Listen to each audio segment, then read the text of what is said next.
Ashiji, having discussed this, now I want to ask you a question which sort of sounds a bit too simplistic and maybe optimistic as well.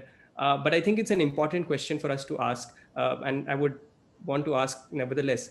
And that is, how can Dharma prevail in Kashmir once again? And if so, how can we do that?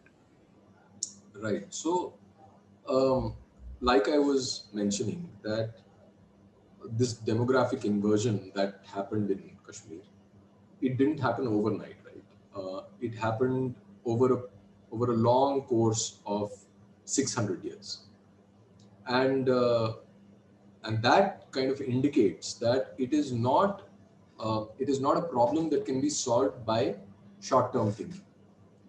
So it needs a multi-generational response. It needs uh, it needs the government, the state, the Indian state, to think uh, quite far ahead, and that can only happen if the state accepts its civilizational responsibility. If it does not shy away from the fact that, these days the civilizational and the word civilization has become a buzzword now, at least in the circles that we speak in and are a part of. But notwithstanding that, the trivialization of the word, but it does have a very important import, which is to say that if you do not think of yourself as a civilization, then the only claim that you can make on Kashmir is territorial. And that territorial claim does not hold water, because all said and done, the people of the valley, uh, going by the principle of self-determination, they will always choose religious allegiance to this, some sort of a nationalistic uh, allegiance, or allegiance based on a national identity, right? And that's pretty much the case. So unless you have a long-term plan of, say, a 50, 100 years, as a nation, where you are headed, what is the vision that you have, what kind of a society that you want to build, and who are your friends, who are your enemies, what kind of alliances do you have internationally.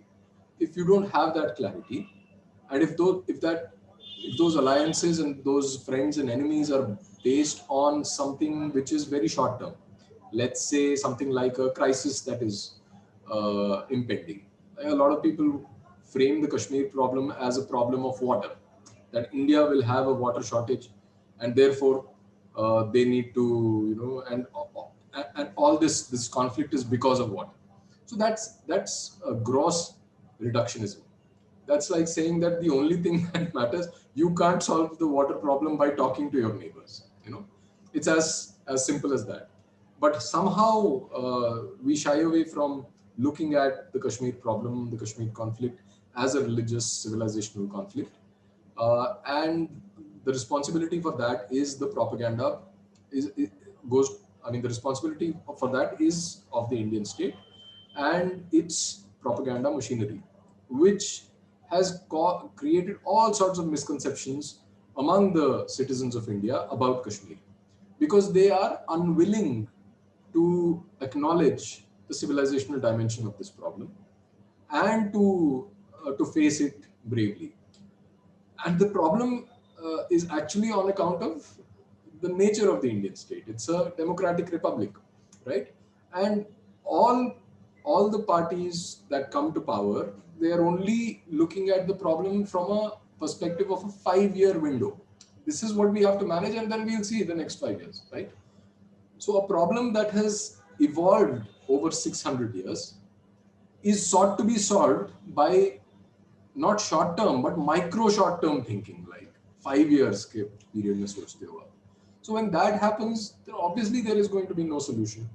So to establish a dharmic civilization again in Kashmir would require what I had argued in one of the videos on Upward as an infinite game approach, where you are no longer playing for small, trivial victories and for media headlines, but you have a long term. This is another way of saying the same thing, that you have a long term victory. in mind, and you're playing the game to continue the game, to increase your dominance from 1 year to the next and over several generations. So as far as the state is concerned, they have their task cut out before them, and they have no choice but to think long term. How they will do that, I don't know, but that's the least that they could do if they really are serious about retaining the hold on Kashmir. But as citizens and as Hindus, I think that the least that we can do to bring back Dharma in Kashmir is to become Dharmic in a certain sense, right? And that would mean that we reconnect with our tradition. Uh, if we say that this is a civilizational battle, if we say that the root of the Kashmir problem is the religious conflict, which it is, and which the other side openly acknowledges, then I think that we should also learn from the adversary, that they do not look at the problem as some sort of a political problem, although that rhetoric is there in the media. That's what they say in the media. But if you go onto the streets of the valley, if you talk to the common man on the street, uh, they will make no bones about it being a religious battle, and they being a foot soldier of in that battle. So similarly, the other side, which is the Hindu side, should also look at it as a religious battle, look at it as a battle of a clash of civilizations, and appeal to their gods and goddesses, our gods and goddesses, in whatever way we can, right? Depending on our own capabilities, and seek divine intervention. And perhaps a lot of people may find it weird because we've moved on from, we've become too rational and too scientific. But that's essentially what the battle is for me as an insider. And I think that as an individual, seeking divine intervention is a very, very potent tool that we have, and a very sensible strategy to assume as far as Kashmir is concerned. Please remember to subscribe to us and switch on the notifications for this channel. For our other social media links, more content, and to support our work, please visit citti.net.